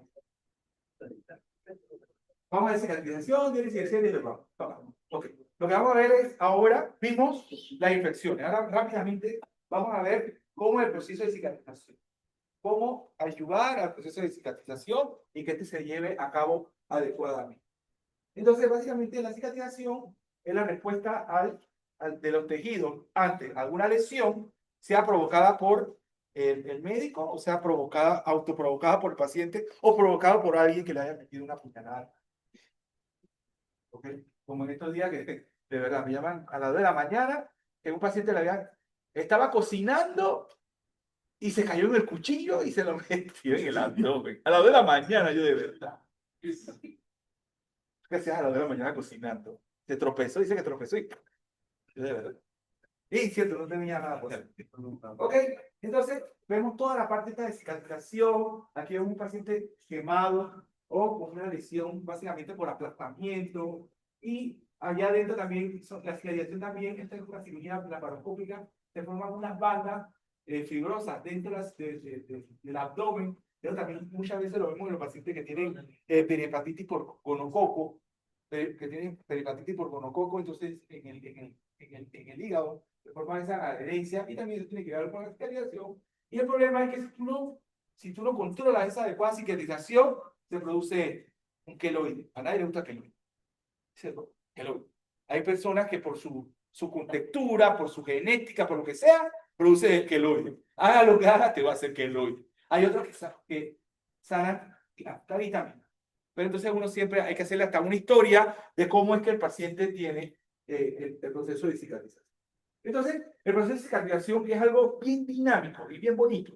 Es una parte en la cual hay partes fisiológicas, hay partes celulares, hay una gran cantidad de células que promueven la cicatrización. Entonces, adivinen que nosotros como médicos, nosotros tenemos que ayudar a que esa cicatrización sea adecuada y no meterle más leña al fuego. Yo les voy a explicar por qué hacemos nosotros para meterle leña al fuego. No podemos hacer. Nosotros tenemos que, uno, ayudar al cuerpo humano a que sea una cicatrización lo más fisiológica posible, ¿ok? Y que nosotros no permitamos que esa respuesta o esté muy aumentada o esté muy disminuida. Eso es lo más importante. Y eso lo vas a hacer atendiendo la parte de la cicatrización del paciente, y si tienen que utilizar sutura, utilizar la sutura más adecuada con el paciente. Posteriormente, la doctora Debbie Wong le va a dar a ustedes un taller de sutura, que es muy importante, y esta es la parte teórica. Entonces vamos a ver que la fase de la cicatrización a grandes rasgos son 4 cosas. Primero hay una coagulación, una inflamación, que es la respuesta inmediata a la lesión, ya sea por una cirugía o por una herida traumática en la herida. La fibroplastia, que es la producción de colágeno, porque la colágeno es la que te va a servir de la matriz o la red en el cual se va a producir el nuevo tejido no vascular a nivel de la membrana basal, ¿ok? En la membrana basal hay unas células totipotenciales que empiezan a hacer como si fueran como unos ladrillitos y la herida se va cerrando de adentro hacia afuera. la elasticidad y las características de la herida nunca va a ser a la que tenía anteriormente el paciente. Es algo completamente artificial, como digo yo. ¿Ok? Nunca va a tener lo mismo. No va a quedar lo mismo bonito si tuviera tenido una herida. Nunca va a tener la misma completa. ¿Ok? Y la última parte es la remodelación. Por supuesto, la celularidad va a ir cambiando dependiendo de qué, si estás en la etapa de coagulación, estás en la etapa de inflamación, si estás en la fibroplastia o en la remodelación. Él va cambiando, él poco a poco va cambiando. No es que dije comenzó la coagulación, después pasó la fibroplastia. No, él va cambiando poco a poco y dependiendo de qué célula es la que está proyectando la mayor cantidad de cambios dentro de la cicatrización, así mismo el paciente va a ir cambiando en el tiempo. Entonces, desde una lesión hasta, yo siempre digo hasta un año. ¿Por qué? Porque ustedes van a tener al paciente y, ay, doctor, ¿me estás jalando? Sí, le estás jalando, pues qué así. Y empieza, y me siento como que un corrientazo en la herida. Y dije, sí, tiene un corrientazo en la herida. ¿Y eso cuánto tiempo me va a durar? Señora, hasta un año, señora, hasta un año. Para que se queden tranquilos, ya, ¿no? Sí, porque tengo la semana. Doctorita, ya me estás jalando. Y yo dije, hice una herida de la paroscópica. Ahí. Imagínate cuando le hacemos las cosas grandes a los maleantes, esto que está acá. Entonces, esos maleantes no se quejan de nada. Me agradecen toda la vida. Pero acá te dije, tú me estás jalando esta chiquitita. Dije, un año. En un año, si te sigues jalando, regresamos. ¿Ok? Y eso también, las cicatrizaciones también aquí, sí. Un año. Ya, te lo quito. Ok, entonces, lo primero que hacemos es, en la fase de cicatrización, es la coagulación. Cada vez que se rompe un endotelio, ahí tenemos la herida, hay una herida, se rompe un endotelio, se rompe el endotelio, inmediatamente empiezan los factores plaquetarios a trabajar. ¿Ok? Entonces, ¿qué sucede cuando tenemos una herida y llega al cuarto de urgencia? Ustedes han visto la herida, la gran mayoría de las veces no está sangrando. Paró, va a parar. O es porque el paciente hizo presión, o porque paró. O sea, el cuerpo es bien. ¿Ya? Por eso que la gente dice, ay, me voy a morir, me voy a matar, me voy a cortar las venas. Y córtatela, pero córtatela bien. O sea, tú agarras las venas, te las cortas, y dices que me voy a morir. Va a parar. Si tú quieres hacer, entonces, te has visto las películas que los verdaderos locos, los manes se meten en una bañera y meten el agua. Ahí no hay coagulación que vaya a parar. Ahí se va a morir, porque se desangra, porque la coagulación no existe, porque el agua va botando las plaquetas ahí. Pero acá no dice, no, voy a morir. Eso va a parar, eso no le va a pasar nada. Eso no le va a pasar nada. ¿Ya? Es la bañera. Métete en el agua para matar. Y si no, va a llegar a ser. Entonces, ¿qué nosotros hacemos? Nosotros cuando llegan cuatro urgencias, tranquilo. No lleguen de que, y empiezan a, con las gasas. Y no, es irrigación. Irriguen eso. Irríguenlo. Ya. Porque cuando eso empieza a sangrar de nuevo, bestia, de verdad, y más la cabeza. Y esas cosas que empiezan a sangrar como loco. Entonces, lo que te hubiera tomado 5 minutos, te toma 20 minutos, una hora tratar de parar ese sangrado. Así que por eso que nosotros decimos, tranquilo, deja la plaqueta del hombre que pararon. Y uno lo irriga. Y entonces uno no hace más daño cuando hace eso. Entonces la coagulación paró, irriga, no hagas chucu, chucu, chucu, como yo digo, no hagas eso. Porque enseguida levantas todas las plaquetas y todos los coágulos que tenían. Posteriormente, tenemos la parte de la inflamación. Y en la parte de inflamación tenemos que hay una quimiotaxis de fagocitos, primero de neutrófilos y luego macrófagos. Lo primero que empiezan entran los neutrófilos y factores de complemento. Tiene la cascada de complemento que empieza a tirarle cantidad de anticuerpos hacia las bacterias, porque la bacteria va a entrar, ahí le metieron una palillo de diente, ¿ok? Entonces está la bacteria allí. Entonces inmediatamente él va entrando y él empieza a hacer la parte de quimiotaxis, manda una señal a las plaquetas. Las mismas plaquetas también te producen algún tipo de señal hacia que vayan neutrófilos, macrófagos, dependiendo de la severidad del paciente, y también producción de inmunoglobulina. Es decir, que tampoco, si empiezan a hacer chiqui, chiqui, chiqui, te van a llevar los neutrófilos del paciente, la inmunoglobulina del paciente, los factores de necrosis tumoral y todas las cosas que debería de tener. Entonces hay que arreglar.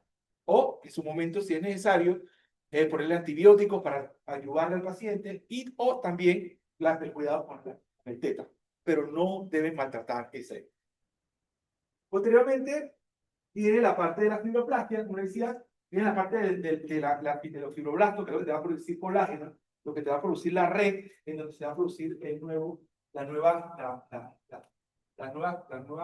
piel a través de las células pluripotenciales. Entonces va como ladrillitos y se va formando de adentro hasta. Entonces se va formando de adentro hacia afuera. Como le decía, no es igual, la piel nunca va a quedar igual como si fuera una piel idéntica. Si fuera una piel idéntica. Y por último, entonces ya tenemos la remodelación, la parte de la remodelación, que es la cual vienen los fibroblastos y esas cuestiones que empiezan a remodelar todo y a comerse. También los macrófagos también toda parte de eso, porque hay mucha tejido celular muerto, hay mucha fibrina, entonces empieza como si fuera un Pac-Man a comerse todo eso allí y va remodelando la herida. Eso es lo que nosotros queremos en un momento dado, o sea, no perjudicar todos esos tiempos. Este diapositiva me encanta, y ahí lo vemos todas las diferentes fases, que ustedes ven que son diferentes células que coadyugan a la parte desde cuando comenzó la injuria, la población, la parte de inflamación, la inflamación temprana, la proliferación y por último la fibroblastos. Es decir, no hagan más daño al paciente que lo que nosotros han dicho. Entonces, aquí vemos toda la cantidad de factores, más adelante yo le voy a decir, esta cantidad de factores. Esto es importante que ustedes lo conozcan, porque en la actualidad, el que no conoce esto no es muy bueno, porque hay circunstancias en las cuales las heridas o la infección de sitio quirúrgico o pacientes en el cual te hace una cicatrización mala, entonces tú tienes que bloquear a esos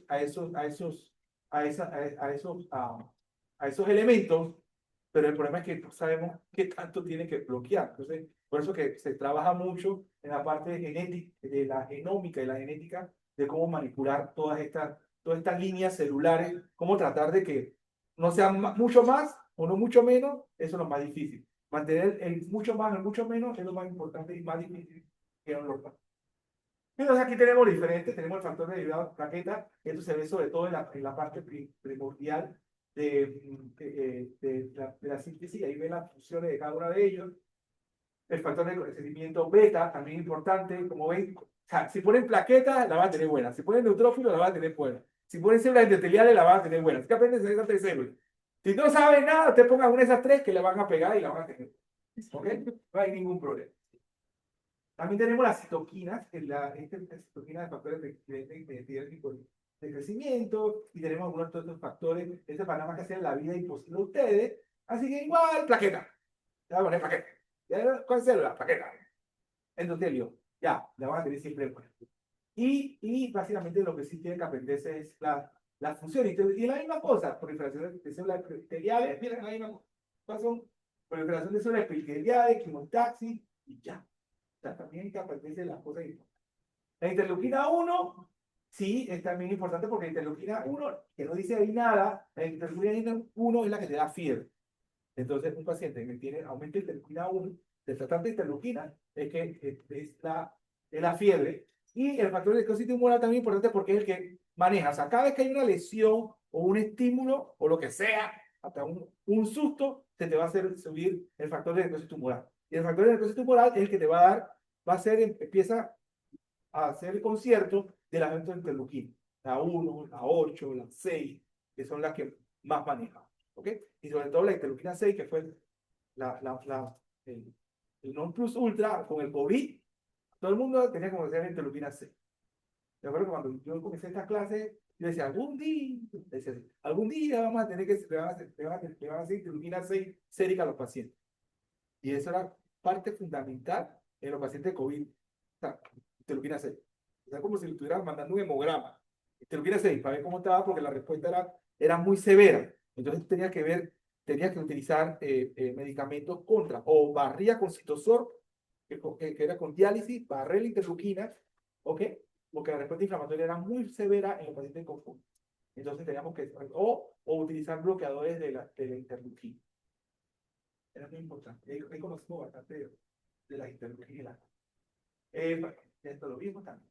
Entonces, esto, ¿se acuerdan? Me estaban preguntando antes por los diferentes tipos de cierre. Tenemos un cierre primario. El cierre primario, yo agarro, tengo la herida, la irrigo, veo que no tenga nada, porque también puede quedarse un pedazo de vidrio, o un pedazo de piedra, o un pedazo de lo que sea. Entonces, uno la sutura. es un cierre primario. Tengo la herida, la cerré. Cuando yo opero a un paciente, yo cierro la herida, es un cierre primario. Cierre secundario es lo que decía el doctor. Yo opero 5, porque tengo la herida es está muy contaminada o lo demás. Yo la dejo 5 días. Perdón, el cierre secundario, yo lo dejo, está tan contaminada que yo la dejo que cierre solita. Yo la dejo que cierre solita. ¿Ya? Yo dejo, se va a ir cerrando poco a poco y sobre todo en pacientes que, concho, le hice un cierre primario o le hice un cierre terciario, que yo le voy a explicar qué es cierre terciario, y el paciente se infecta. Entonces yo le digo, no, este está mal, así que lo dejo que solita vaya a cerrar. Por supuesto te va a coger buen rato en eso.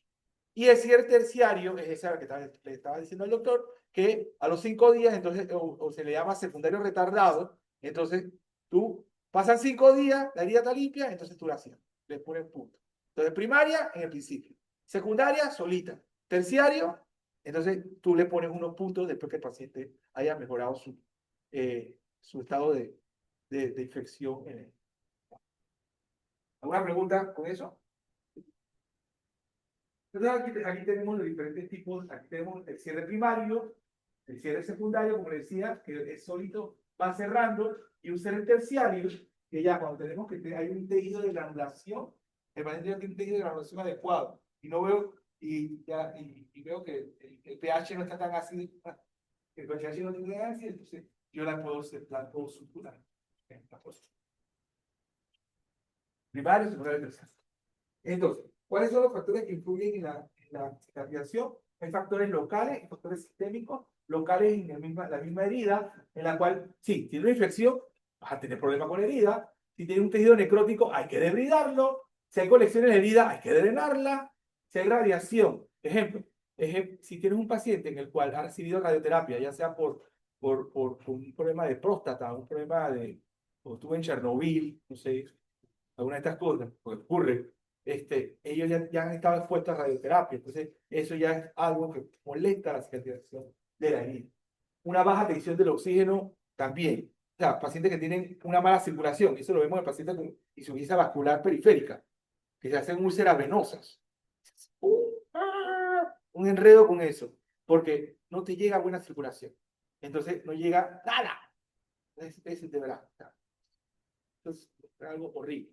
Entonces, es la baja tensión de oxígeno, entonces tenemos que aumentar la presión, lavado, ver que productos de neovascularización. Sabemos que la neovascularización se ve aumentada en los pacientes que tienen el lactato bajo, el pH de la herida está bajo, está ácido, o la saturación de oxígeno también está baja.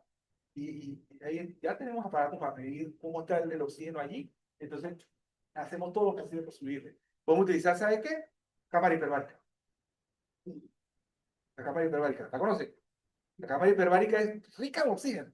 Entonces, paciente con heridas bien violentas, que ya tiene una saturación baja de oxígeno allí, y ya él no da nada, entonces, bueno, tienes que meterle a la cámara hiperbárica.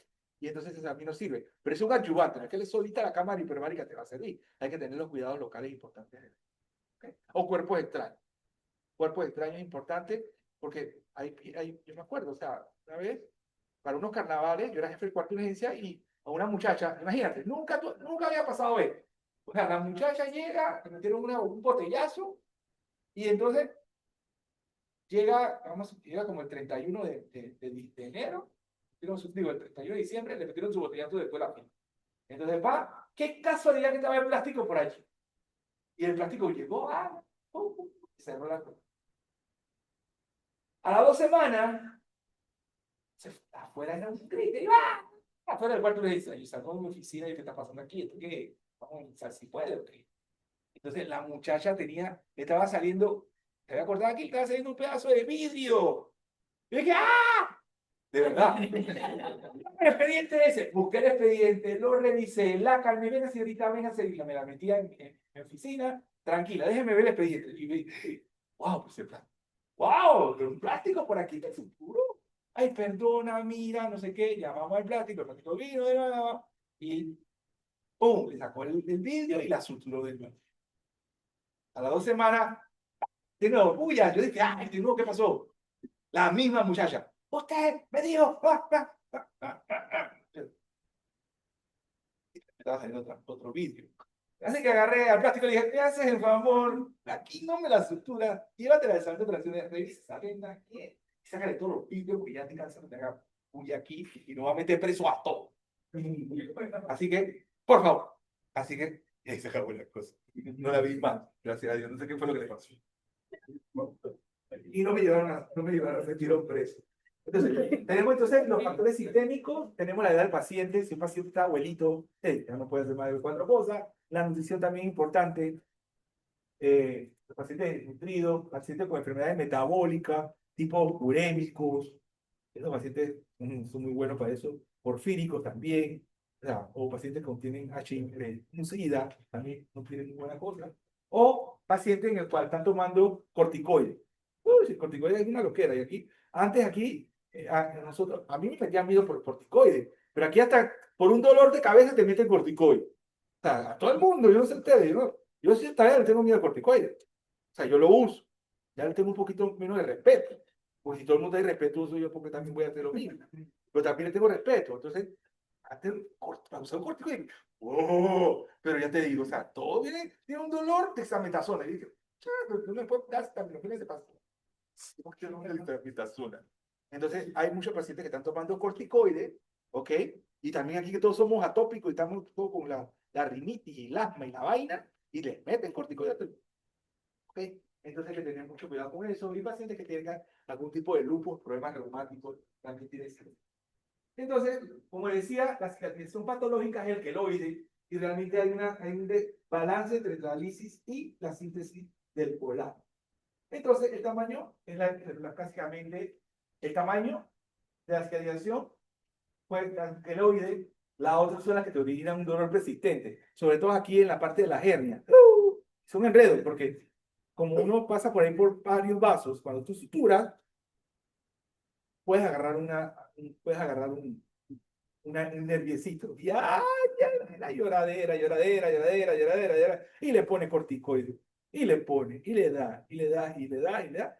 Te lo mandas al anestesiólogo para que maneje el dolor, y nada, entonces hay que entrar a revisar. Yo no sé si es que uno corta todo de nuevo la herida y corta por ahí mismo el nervio y se acaba la cosa, y ya. Entonces se acabó, no, porque el nervio está atrapado con la sutura.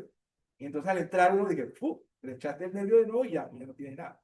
Entonces el paciente pasa de que antes sentía mucho y ahora, doctora, no siento nada. Yo dije, es verdad, viene porque te duele y ahora porque no siente nada. Yo dije, no te preocupes, dentro de 2 años vas a sentir algo. Te lo olvido. Ok, y la otra de las fallas, y lo más importante es que también puede haber dehiscencias o provocación de hernia o úlceras crónicas. Esas son las complicaciones de una cicatrización patológica. Hay una dehiscencia de la herida o, como decía, hernias para nosotros, que tenemos que preparar esta hernia. Aquí en este caso, miren, aquí el queloide horrible del paciente. Vemos un coledo en una herida. Esta fue una paciente en la que le exploraron una lesión en el brazo. Aquí hay dehiscencia, miren una dehiscencia de la sutura que se le hicieron preauricular.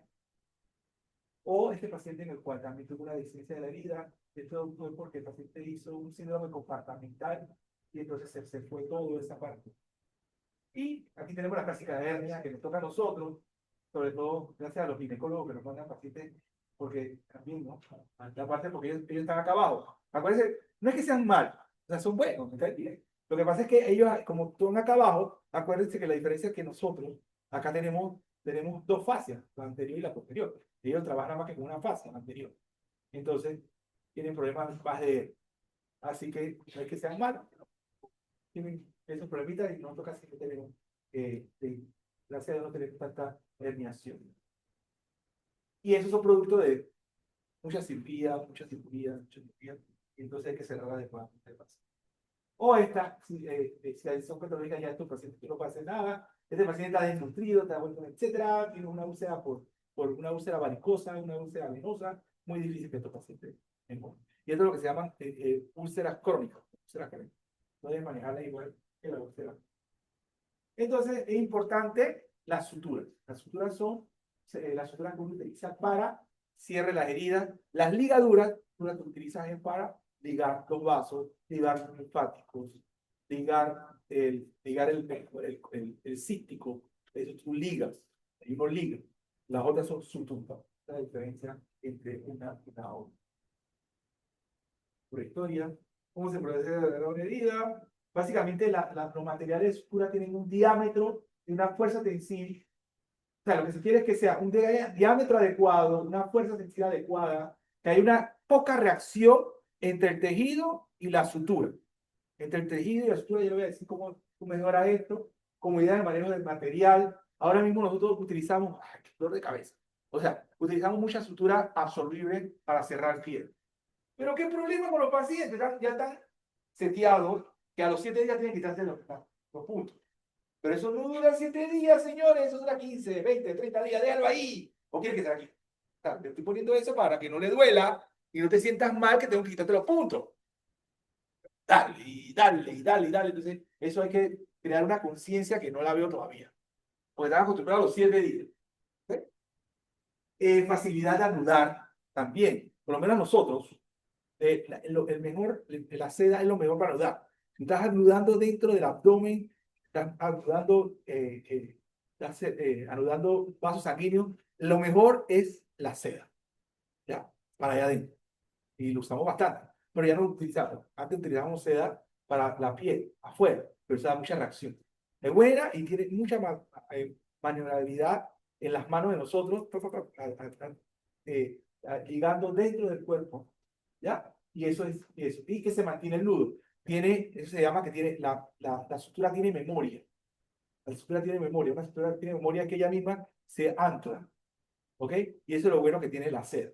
Cosa que la seda es polifilamentosa, natural, no absorbible. Ya lo vamos a ver, pues. Entonces, como decía, las dos grandes clasificaciones son absorbibles y no absorbibles. Entonces, dentro de las absorbibles tenemos las naturales y las sintéticas, y dentro de las no absorbibles tenemos la sintética y la natural. Son las mismas cosas. Entonces, vamos a ver cuáles son las suturas absorbibles. Son las que son disueltas por los tejidos y no requieren retirar. La ventaja es que, bueno, en zonas de difícil acceso, eso lo utilizamos más o menos los subcutáneos, o por dentro de la herida que tú le vas a suturar. Lo usan mucho los urólogos, los ginecólogos también lo usan bastante, y los ortopedas antes lo utilizaban, porque tú le metes ese punto y al final se va a absorber. Porque son cosas que están adentro que no debería quedar ninguna sutura en camino. ¿Ok? O lo hacen intradentro. La desventaja es que tienes que tener tiempo. Hay suturas absorbibles que todavía el tejido no tiene una fuerza tensil de cicatrización y se disuelve. Se te disuelve. Entonces, la fuerza tensil se te pierde. Y al perder la fuerza tensil, sin que haya cicatrizado adecuadamente el tejido, se va a abrir. Se va a abrir. Entonces, es por eso que tienes que tener cuidado. Básicamente, tenemos, no sé, el tratamiento del crómico, ese que huele como a alcohol, el plate. Bueno, esa es una sutura monofilamentosa, es natural y es absorbible. ¿Por qué? Porque viene también el plate, porque es sencillo, y hay cálculo del crómico. Cálculo es intestino de gato. No sacan del intestino de gato, pero lo hacen del intestino de ciertos animales, pero no tiene la fuerza en sí. Entonces, lo que se utiliza es entonces para lugares que tú necesitas mucha fuerza, ya aprendimos, y se utiliza el polilactín, que es el Bricril. El Bricril que es absorbible, polifilamentoso y es sintético. ¿Ok?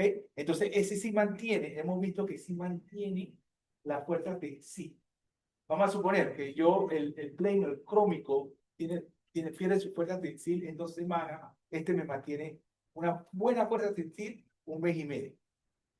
Entonces, yo tengo menos licencia. Por eso que utilizamos Vicryl en la actualidad, sobre todo cuando cerramos aquí la pared. Los ortopedas también lo utilizan bastante cuando están suturando las aponeurosis o los flexores o los tendones. Ellos utilizan ese material. Porque al final tú quieres que se desaparezca, que se haga la aproximación de los flexores y extensores también la utiliza también para los meniscos. ¿Qué vas a decir ahora?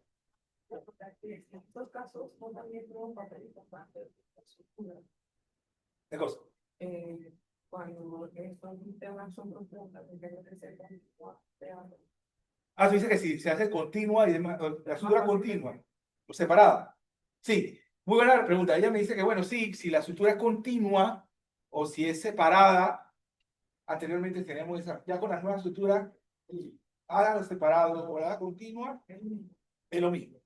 Es lo mismo, gracias a Dios. Porque antes, imagínate, esta herida y que, punto. Con la seda, nosotros no lo hacíamos. La seda, cuando cerramos la pared con seda, era punto por punto, punto por punto, punto por punto. Es más, se ponía en una aguja, la aguja pasaba y tú ibas a anudar, pero eran separadas porque era, la fuerza textil no era tanto. Pero ahora con el Vicryl, con el PDS, con el Maxón, con el poliéster, tú, ya, no puedes quedarte mucho tiempo con el maceta. Buena pregunta, me gustó. Ok, entonces esas son las desventajas de la absorbible y de... Entonces aquí esto es lo que le decía, bueno, tenemos el plain y crómico, o sea, esto es lo mismo, plain significa sencillo. Lo único que la diferencia de esto es que no está recubierto del cromo. Lo que hace el cromo alrededor del plain es que te baja un poquito la respuesta inflamatoria al tejido. O sea, esta te sirve y demás. Y como ven, la fuerza es pobre, el nudo es pobre, todo es pobre. Así que ya no lo utilizamos solamente para el subcutáneo. Y ahí lo tenemos, miren el peicito, tenemos allí, tenemos eso y ese son, y es el que siempre viene, tanto así que tiene que estar en un medio acuoso para que no se seque, porque es intestino, ¿verdad? O sea, es biológico. Así que si está en una parte seco, se puede deshidratar más. ¿Okay? Tenemos entonces, entonces acá están, estas son las absorbibles violentas, o sea que son buenas. El Vicryl, el Dexón es polifilamentoso, ¿ok? El PDS es monofilamento, Monocril es monofilamento. Todas esas que están aquí se utilizan son fuertes y absorbibles. O sea, cerramos fascia con eso, cerramos apoluresis con eso, cerramos músculo con eso. Esa estructura bien importante, ¿ok? Tanto el Vicryl es polifilamentoso y el Dexón es polifilamentoso, el PDS y el Monocril son monofilamentos. Cuando yo digo, ¿por qué es mejor el monofilamento? Porque es una sola fibra. Cuando usted va a ver la seda, que es polifilamentosa, ustedes lo hacen así y usted va a ver que es como un trenzado. Lo que se dice es que el almidón y cuerpos extraños se meten en ese trenzado. Entonces se produce una reacción mayor de un paciente que un monofilamento. El monofilamento es una sola fibra, así que no se te mete nada. Entonces el riesgo de reacción y el riesgo de infección post sutura es menos. Tanto en absorbible como... Entonces tenemos, bueno, tenemos el Dexón, tenemos el Vicryl, que es el caballito de batalla, y el PDS, que es esto. Estos dos son más caros que el Vicryl. ¿Ya? Y eso lo van a hablar por ahora. Entonces tenemos las suturas no absorbibles, suturas que no son disueltas por tejido y requieren reducción. Hay que retirarla. Casi es el nylon o el dermalón o el del buenón. Pero los pacientes se ponen, del balón, no, es del buenón. Pues se ponían así, estaban medio borrachos, tú dices, dame del malón, que dijo del malón, no, es del malón. Entonces, esas hay que quitar, porque son absorbibles. No son absorbibles. Y el dermalón es polifilamentoso, polifilamentoso artificial y monofilamento.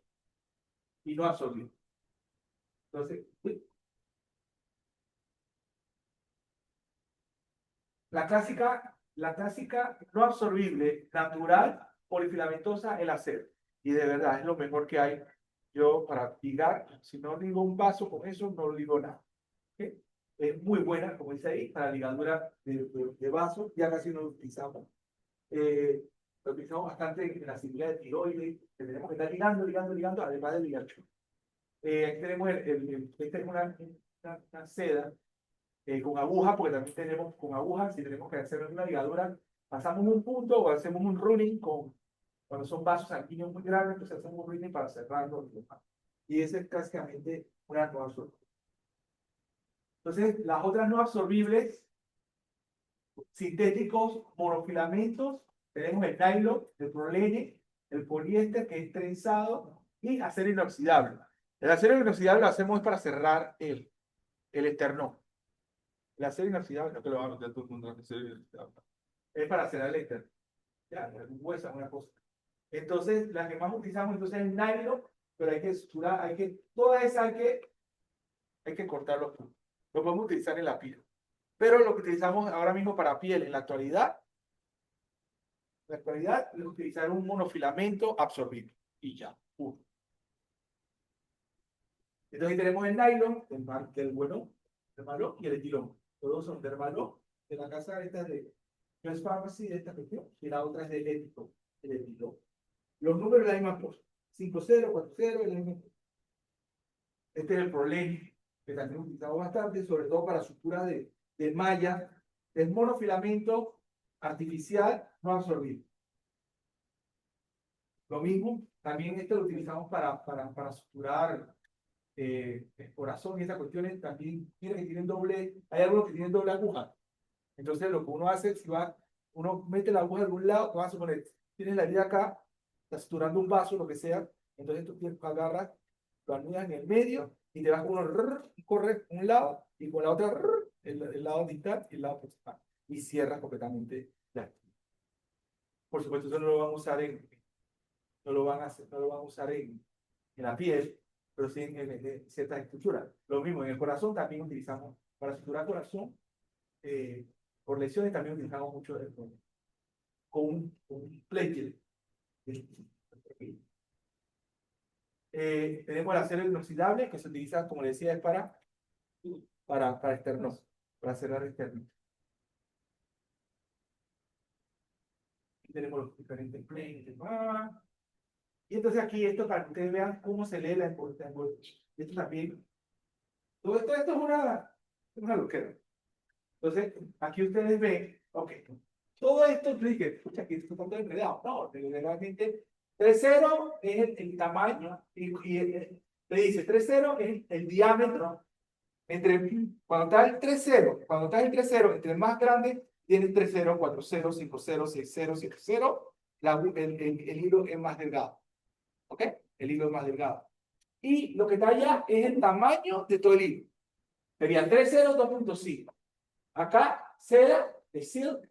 ¿Ok? Aquí entonces ya entra la parte de la equivalencia del largo y demás de cuestión. Y después te dice aquí es el tamaño de la aguja, porque la aguja también va a depender de dónde tú estás operando.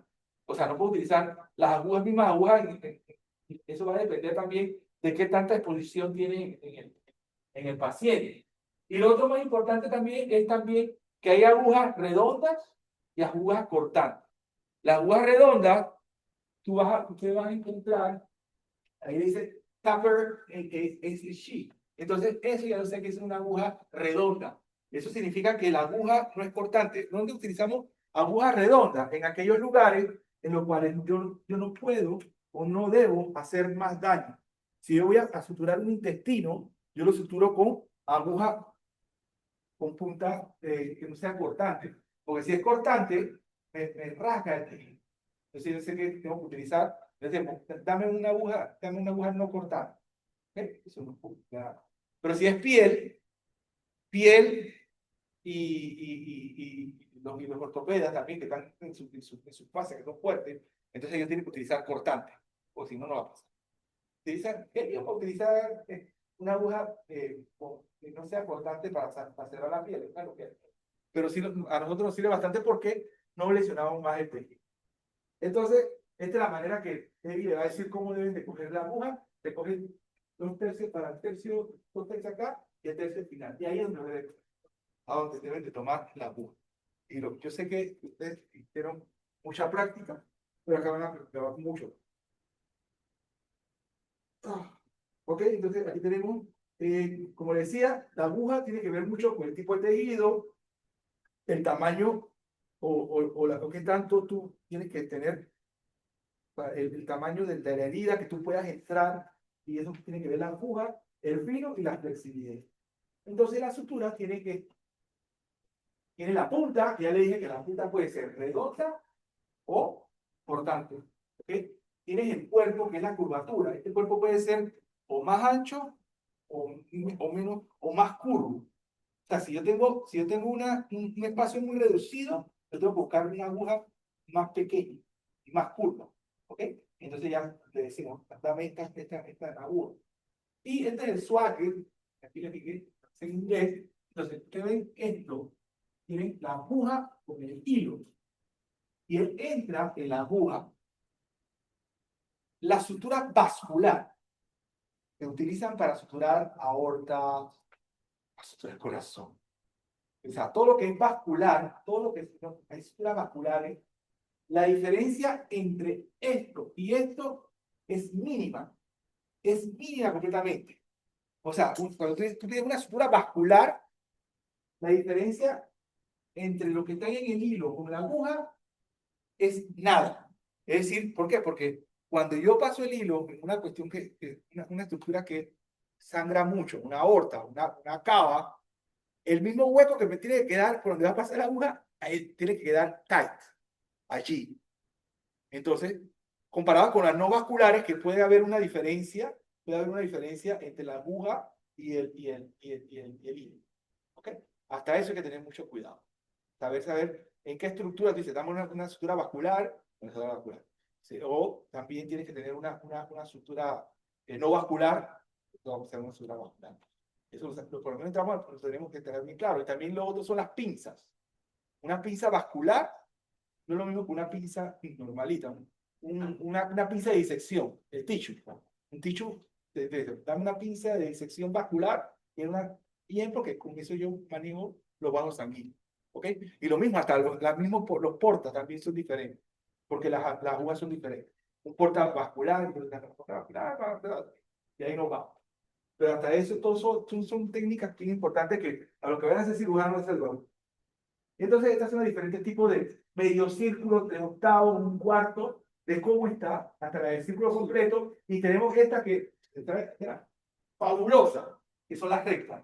Uno nada más que antes no teníamos tanto, no teníamos grapas ni nada, entonces uno nada más que, a mí me encantaba, para cerrar piel, era rapidísima, porque uno son rectas, uno tiene la aguja, a un pie recto, acá del otro lado, pum, pum, la recta, y iba rapidísimo, rapidísimo. Son completamente rectas, ya tengo tiempo que no lo veo. Gracias. Y los diferentes tipos de agujas. Esto también, entonces, como decía, de verdad.